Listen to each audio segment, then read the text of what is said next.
दुनिया का दूसरा सबसे बड़ा मजहब होने के साथ साथ इस्लाम आज तेजी से फैलने वाले धर्मों में सबसे आगे है।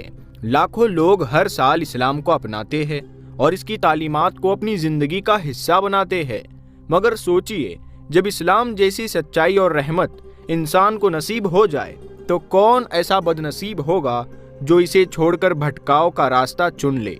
आज की इस वीडियो में हम आपको मिलवाएंगे उन 10 बदकिस्मत लोगों से जिन्होंने इस्लाम को छोड़कर काफिर बनना पसंद किया। न सिर्फ इन्होंने अपने ईमान से हाथ धोया बल्कि पैसा और शोहरत के पीछे भागकर अपनी असली पहचान को खो दिया। क्या वजह थी जो इन लोगों को इस्लाम जैसी बरकत और सुकून से दूर ले गई। इस्लाम को अपनाने वाला हर शख्स अपने लिए खुशी और बेहतरी का दरवाजा खोलता है, मगर जो इसे छोड़ दे वो खुद को बदकिस्मत बना लेता है। तो आइए जानते हैं उन बदकिस्मत लोगों के बारे में जिन्होंने अपनी खुश किस्मती को खुद अपने हाथों से ठुकरा दिया। नंबर 1 पर है तस्लीमा नसरीन, जो 1962 में पूर्वी पाकिस्तान, जो अब बांग्लादेश के नाम से जाना जाता है, वहां पैदा हुई। एक वक्त पर बांग्लादेश की मशहूर लेखिका होने के नाते उनका ताल्लुक एक मुसलमान घराने से था, मगर फिर तस्लीमा ने अचानक इस्लाम से किनारा कर लिया और नास्तिकता यानी एथेइज्म का दामन थाम लिया। तस्लीमा नसरीन ने ऐसी किताबें लिखनी शुरू की जो इस्लाम की आलोचना से भरी हुई थी। नतीजा ये हुआ कि उनकी किताबों पर कई देशों में पाबंदी लग गई, यहाँ तक कि बांग्लादेश की हुकूमत ने उन्हें देश से निकालकर जिलाए वतन कर दिया। आज वो भारत में रह रही है, जहाँ उसने पनाह ली है और वहीं से इस्लाम के खिलाफ अपना नजरिया पेश करती रहती है।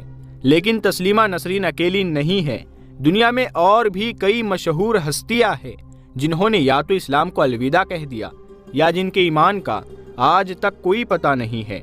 नंबर 2 पर है नरगिस दत्त, जिनका नाम बॉलीवुड की सुनहरी अदाकाराओं में सबसे ऊपर आता है।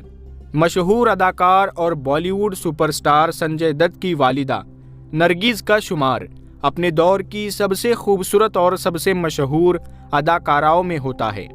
नरगिस एक मुसलमान घराने से ताल्लुक रखती थी, लेकिन उनकी जिंदगी ने उस वक्त एक बड़ा मोड़ लिया जब उन्हें अपने साथ काम करने वाले हिंदू अदाकार सुनील दत्त से इश्क हो गया।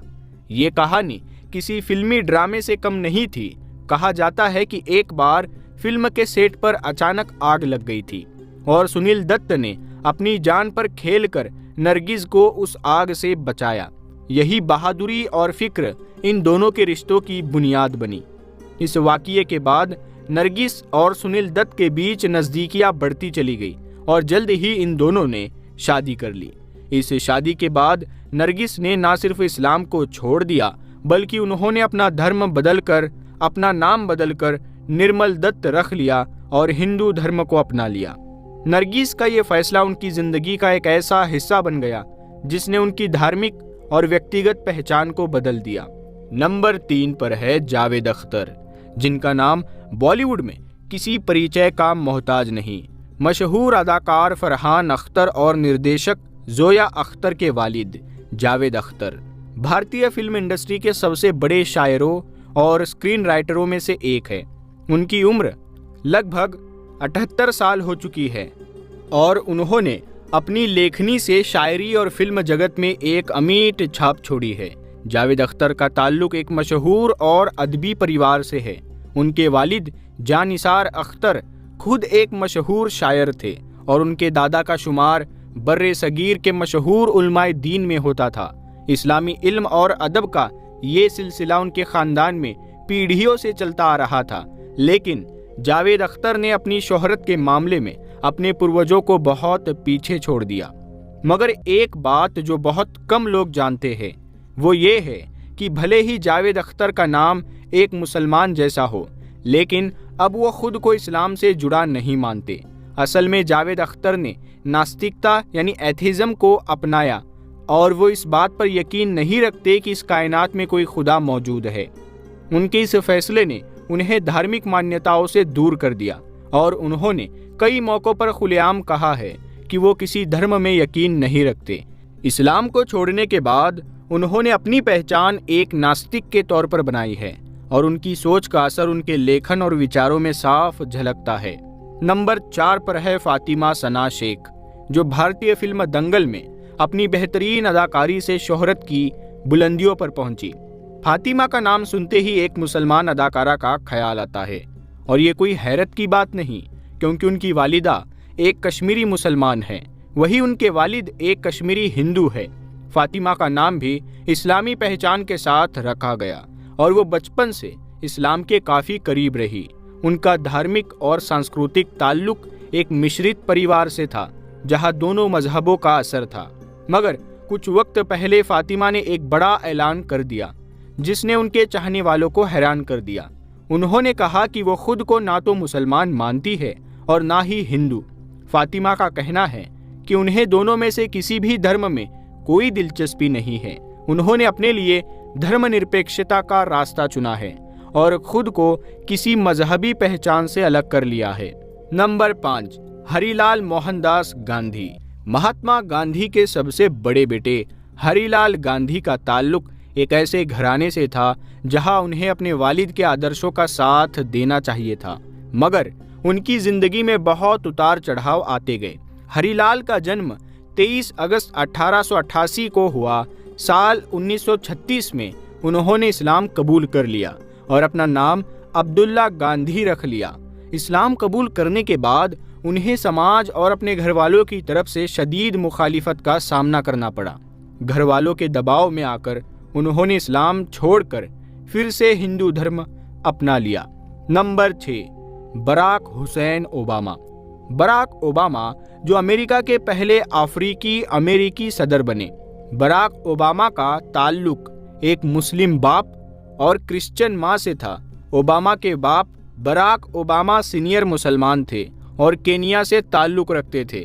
ओबामा ने हालांकि खुद को हमेशा क्रिश्चियन कहा, लेकिन उनकी मुस्लिम बैकग्राउंड की वजह से कुछ लोग उन्हें मुस्लिम ही मानते हैं। अमेरिका में आज भी एक बड़ा तबका ओबामा के मजहबी यकीन पर सवाल उठाता रहता है। नंबर 7, तारिक फ़तेह। तारिक फ़तेह एक पाकिस्तानी मुसलमान ख़ानदान से था, लेकिन बाद में उन्होंने खुद को नास्तिक करार दे दिया था। उन्होंने इस्लाम पर सख्त तनकीद की और पाकिस्तान छोड़कर कनाडा चले गए। वहाँ उन्होंने खुलेआम इस्लाम के खिलाफ बातें की और इस्लाम को छोड़ने का प्रचार किया। उनकी इस्लाम मुखालिफ सरगर्मियों की वजह से मुसलमानों में उन्हें गद्दार समझा जाता था। तारिक फ़तेह की मौत 24 अप्रैल 2023 को कैंसर की वजह से हुई। नंबर 8, सैयद वसीम रिजवी उर्फ जितेंद्र नारायण सिंह त्यागी। सैयद वसीम रिजवी का ताल्लुक पहले एक मुसलमान ख़ानदान से था, लेकिन उन्होंने इस्लाम के खिलाफ बातें करना शुरू किया।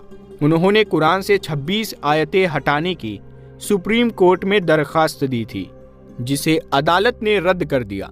बाद में उन्होंने सनातन धर्म अपना लिया और अपना नाम जितेंद्र नारायण सिंह त्यागी रख लिया।